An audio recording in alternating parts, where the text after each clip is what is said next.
എല്ലാവർക്കും news first മലയാളത്തിന്റെ പുതിയ വീഡിയോയിലേക്ക് സ്വാഗതം. ക്രിക്കറ്റ് ലോകത്തെ ഏറ്റവും പുതിയ വാർത്തകൾ ആദ്യമേ അറിയാൻ ഈ ചാനൽ മറക്കാതെ സബ്സ്ക്രൈബ് ചെയ്യുക. കൊൽക്കത്തയിലെ ചരിത്രമുറങ്ങുന്ന ഈഡൻ ഗാർഡൻസിൽ ഇന്നലെ അരങ്ങേറിയത് വെറുമൊരു മത്സരമായിരുന്നില്ല, മറിച്ച് അജിങ്ക്യ രഹാനെയുടെ അഹങ്കാരം അക്ഷരാർത്ഥത്തിൽ തകർന്നടിഞ്ഞ ഒരു കാഴ്ചയായിരുന്നു. ഈ കനത്ത തോൽവിയുടെ കൈപ്പേറിയ നിരാശയിൽ ഇഷാൻ കിഷനെക്കുറിച്ച് അദ്ദേഹം പറഞ്ഞ വാക്കുകൾ കേട്ടാൽ നിങ്ങളുടെയും ശ്വാസം നിലച്ചുപോകും. അത്രത്തോളം സ്ഫോടനാത്മകമായിരുന്നു ആ പ്രതികരണം. IPL 2026ന്റെ ഈ ആവേശകരമായ സീസണിൽ പല ടീമുകളും വിജയങ്ങൾ കൊയ്യുന്നുണ്ടാകാം.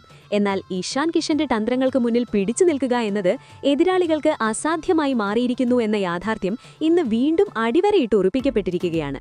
ഒരു കാലത്ത് തന്റെ ടീമിനെ ഭയക്കാൻ എല്ലാവരും പഠിക്കണം എന്ന് വീരവാദം മുഴക്കിയ രഹാനെയ്ക്ക് ഇന്ന് ഈഡൻ ഗാർഡൻസിൽ ഇഷാന്റെ കണ്ണുകളിൽ നേരിട്ട് നോക്കാൻ പോലുമുള്ള ധൈര്യമുണ്ടായിരുന്നില്ല.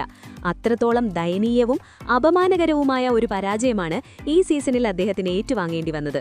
IPL 2026ലെ 5ാം മത്സരത്തിൽ സൺറൈസേഴ്സ് ഹൈദരാബാദും കൊൽക്കത്ത നൈറ്റ് റൈഡേഴ്സും മുഖാമുഖം വന്നപ്പോൾ ടോസ് വേടിയ KKR നായകൻ രഹാനെ ആദ്യം ബൗൾ ചെയ്യാൻ തീരുമാനിച്ചു. എന്നാൽ ആ തീരുമാനം ഒരു വലിയ അബദ്ധമായിരുന്നു എന്ന് തുടക്കത്തിൽ തന്നെ തെളിഞ്ഞു. ഹൈദരാബാദിനായി ഓപ്പണിംഗിനിറങ്ങിയ ട്രാവിസ് ഹെഡും അഭിഷേക് ശർമ്മയും ഒരു കൊടുങ്കാറ്റായി മാറുകയായിരുന്നു. ആദ്യ ഓവർ മുതൽ അവർ KKR ബൗളർമാരെ നിർദ്ദയം പ്രഹരിച്ചു. കവറിലൂടെയും പോയിന്റിലൂടെയും ഹെഡ് മനോഹരമായ ബൗണ്ടറികൾ പായിച്ചപ്പോൾ അഭിഷേക് ശർമ്മ പുൾ ഷോട്ടുകളിലൂടെയും ലോങ് ഓർഡർ മുകളിലൂടെയും പടുകൂറ്റൻ സിക്സറുകൾ പറത്തി. അവരുടെ ടൈമിംഗും പവർ ഹിറ്റിംഗും എത്രത്തോളം കൃത്യമായിരുന്നെങ്കിൽ കൊൽക്കത്തയുടെ ബൗളർമാർ പൂർണ്ണമായും നിസ്സഹായരായി നോക്കി നിൽക്കാൻ മാത്രമേ കഴിഞ്ഞുള്ളൂ. പവർ പ്ലേയിൽ തന്നെ 80-ലധികം റൺസ് അടിച്ചുകൂട്ടി ഹൈദരാബാദ് കളി തങ്ങളുടെ വരുതിയിലാക്കി. 5ാം ഓവറിൽ 46 റൺസ് എടുത്ത ട്രാവിസ് ഹെഡ് പുറത്തായി. എങ്കിലും അപ്പോഴേക്കും ഹൈദരാബാദ് അതിശക്തമായ ഒരു അടിത്തറ പാകി. കൊൽക്കത്തയുടെ തന്ത്രങ്ങൾ എല്ലാം തകർന്ന് തരിപ്പണമാവുകയും ചെയ്തു. തുടർന്ന് ക്രീസിലെത്തിയ ഇഷാൻ കിഷൻ തുടക്കത്തിൽ അല്പം സമയമെടുത്തുവെങ്കിലും വൈകാതെ തന്റെ തനി സ്വരൂപം പുറത്തെടുത്തു. ഹെൻറിച്ച് ക്ലാസനൊപ്പം ചേർന്ന് അദ്ദേഹം അതിവേഗം ഇന്നിംഗ്സ് മുന്നോട്ട് നയിച്ചു. വെറും 35 പന്തിൽ 52 റൺസ് നേടിയ ക്ലാസന്റെ പ്രകടനം അതിഗംഭീരമായിരുന്നു. സ്പിന്നർമാർക്കെതിരെ അദ്ദേഹം പുറത്തെടുത്ത കരുത്തും ടൈമിംഗും അത്ഭുതപ്പെടുത്തുന്നതായിരുന്നു. മധ്യ ഓവറുകളിൽ ചില വിക്കറ്റുകൾ വീണെങ്കിലും റൺ റേറ്റ് ഒട്ടും താഴേക്ക് പോയില്ല. 24 പന്തിൽ 39 റൺസ് നേടിയ നിതീഷ് കുമാർ റെഡ്ഡിയും മധ്യ ഓവറുകളിൽ റൺമല തീർക്കാൻ മികച്ച പിന്തുണ നൽകിയതോടെ അവസാന ഓവറുകളിലെ ചെറിയ ക്യാമിയോകളുടെയും എക്സ്ട്രകളുടെയും പിൻബലത്തിൽ 20 ഓവറിൽ ഹൈദരാബാദ് 227 റൺസ് എന്ന കൂറ്റൻ സ്കോറിലെത്തി. KKR ബൗളർമാർ തിരിച്ചുവരാൻ കിണഞ്ഞു പരിശ്രമിച്ചെങ്കിലും ഹൈദരാബാദ് ബാറ്റർമാർ ആരെയും നിലയുറപ്പിക്കാൻ അനുവദിച്ചില്ല. 227 റൺസ് എന്ന ഹിമാലയം ലക്ഷ്യം പിന്തുടർന്നിറങ്ങിയ കൊൽക്കത്തയുടെ തുടക്കം ഒരു വെടിക്കെട്ടോടെയായിരുന്നുവെങ്കിലും പിന്നീട് വന്ന അപ്രതീക്ഷിത തിരിച്ചടികൾ അവരുടെ വിധിയെഴുതി. ഫിൻ അലനും രഹാനെയും ചേർന്നുള്ള ഓപ്പണിംഗിനിറങ്ങിയപ്പോൾ അലൻ അക്ഷരാർത്ഥത്തിൽ ഒരു സംഹാര താണ്ഡവമാണ് ആടിയത്. വെറും 7 പന്തിൽ ബൗണ്ടറികളുടെയും സിക്സറുകളുടെയും പെരുമഴ തീർത്ത് അദ്ദേഹം 28 റൺസ് അടിച്ചുകൂട്ടി. ഫീൽഡിംഗ് ടീമിനെ പൂർണ്ണമായും ബാക്ക്ഫൂട്ടിലാക്കാൻ ആ ഒരൊറ്റ ഓവർ മതിയായിരുന്നു. മറുവശത്ത് സ്ട്രൈക്ക് റൊട്ടേറ്റ് ചെയ്ത രഹാനെ ഇന്നിംഗ്സ് മുന്നോട്ട് കൊണ്ടുപോയി. എന്നാൽ ഈ ആവേശം അധികനേരം നീണ്ടുനിന്നില്ല. 3.3 ഓവറിൽ ഫിൻ അലൻ പുറത്തായതോടെ കൊൽക്കത്തയ്ക്ക് ആദ്യ പ്രഹരമേറ്റു.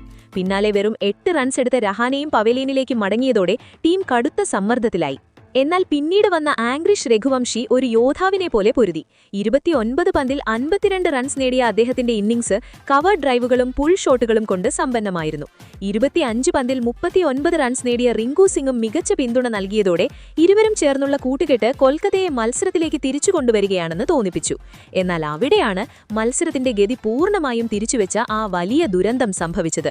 രഘുവംശിയുടെ അപ്രതീക്ഷിതമായ റൺഔട്ട്. ആ വിക്കറ്റ് വീണതോടെ കൊൽക്കത്തയുടെ സകല പ്രതീക്ഷകളും അസ്തമിച്ചു. വൈകാതെ കാമറൂൺ ഗ്രീനും പുറത്തായതോടെ മിഡിൽ ഓർഡർ പൂർണ്ണമായും തകർന്നു. അവസാന ഓവറുകളിൽ സുനിൽ നരേനും മറ്റ് ബാറ്റർമാരും പൊരുതി നോക്കിയെങ്കിലും നിരന്തരം വീഴുന്ന വിക്കറ്റുകളും കുതിച്ചുയരുന്ന റൺ റേറ്റും അവർക്ക് വില്ലനായി മാറി. ഗംഭീരമായ ഒരു തുടക്കം ലഭിച്ചിട്ടും സമ്മർദ്ദത്തിന് അടിപ്പെട്ട് കൊൽക്കത്ത ദയനീയമായി കീഴടങ്ങുന്ന കാഴ്ചയാണ് പിന്നീട് കണ്ടത്. ഈ ദയനീയ തോൽവിക്ക് ശേഷം അജിങ്ക്യ രഹാനെയുടെ മുഖത്തെ നിരാശയും ദേഷ്യവും മറച്ചുവെക്കാൻ കഴിഞ്ഞില്ല. മത്സരശേഷം അദ്ദേഹം പറഞ്ഞ വാക്കുകൾ ഇങ്ങനെയായിരുന്നു: ഹൈദരാബാദിനെ പോലെയുള്ള ടീമിനെതിരെ കളിക്കുന്നത് എപ്പോഴും വലിയ വെല്ലുവിളിയാണ്. ഇന്നവർ മികച്ച പ്രകടനം പുറത്തെടുക്കുമെന്ന് ഞങ്ങൾ പ്രതീക്ഷിച്ചിരുന്നു. പക്ഷേ അവരെ തടഞ്ഞു നിർത്താൻ ഞങ്ങൾക്കായില്ല. സത്യം പറഞ്ഞാൽ പല നിർണായക നിമിഷങ്ങളിലും ഞങ്ങൾ മത്സരത്തിൽ പിന്നിലായിപ്പോയി.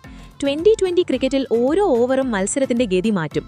കൃത്യസമയത്ത് കളി വരുതിയിൽ കഴിക്കാൻ പോയതാണ് ഞങ്ങൾക്ക് വിനയമായത്. അദ്ദേഹം തുടർന്നു. ആംഗ്രി ആദർശ് രഘുവംശിയുടെ റണ്ണൌട്ടാണ് മത്സരത്തിലെ ഏറ്റവും വലിയ ടേണിംഗ് പോയിന്റ്. അവൻ വളരെ മികച്ച രീതിയിൽ ബാറ്റ് ചെയ്യുകയായിരുന്നു.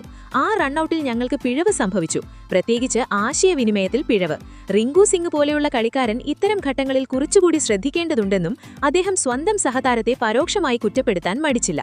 കാമറോൺ ഗ്രീനിന്റെ വിക്കറ്റ് നഷ്ടപ്പെട്ടതും വലിയ തിരിച്ചടിയായിരുന്നുവെന്നും അദ്ദേഹം പറഞ്ഞു. നിലയുറപ്പിച്ചു വരികയായിരുന്ന ഗ്രീൻ കുറച്ചുകൂടി ക്രീസിൽ നിന്നിരുന്നെങ്കിൽ കളി തങ്ങൾക്ക് അനുകൂലമായേനെ എന്ന് അദ്ദേഹം വിശ്വസിക്കുന്നു. സ്വന്തം ബൌളർമാരെയും രഹാനെ രൂക്ഷമായി വിമർശിച്ചു. പവർ പ്ലേയിൽ റണ്ണൊഴുക്ക് തടയാനോ വിക്കറ്റുകൾ വീഴ്ത്താനോ കഴിയാത്തത് വലിയ പിഴവായെന്നും ഡെത്ത് ഓവറുകളിൽ വഴങ്ങിയ എക്സ്ട്രാ റൺസുകളാണ് തോൽവിയുടെ ആക്കം കൂട്ടിയതെന്നും അദ്ദേഹം തുറന്നടിച്ചു. റിങ്കു സിംഗ് മത്സരം ഫിനിഷ് ചെയ്യാൻ പഠിക്കണമെന്നും കൂടുതൽ വേഗത്തിൽ കളിക്കാൻ തയ്യാറാകണമെന്നും അദ്ദേഹം ഓർമ്മിപ്പിച്ചു. എന്നാൽ മറുവശത്ത് അഭിഷേക് ശർമ്മയുടെ ട്രാവിസ് ഹെഡിന്റെയും ഹെൻറിച്ച് ക്ലാസിന്റെയും തകർപ്പൻ ബാറ്റിംഗിനൊപ്പം ഇഷാൻ കിഷന്റെ ക്യാപ്റ്റൻസി അത്യുജ്വലമായിരുന്നു. ഒരു പഴുവും നൽകാതെ അദ്ദേഹം തന്റെ ടീമിനെ ഗംഭീരമായി വിജയത്തിലേക്ക് നയിച്ചു.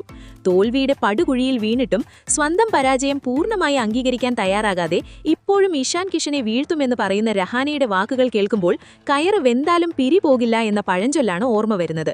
ഇനി ചോദ്യം നിങ്ങളോടാണ്. പ്ലേ ഓഫിൽ വീണ്ടും KKRും SRHും ഏറ്റുമുട്ടിയാൽ ആര് ജയിക്കുമെന്നാണ് നിങ്ങൾ കരുതുന്നത്?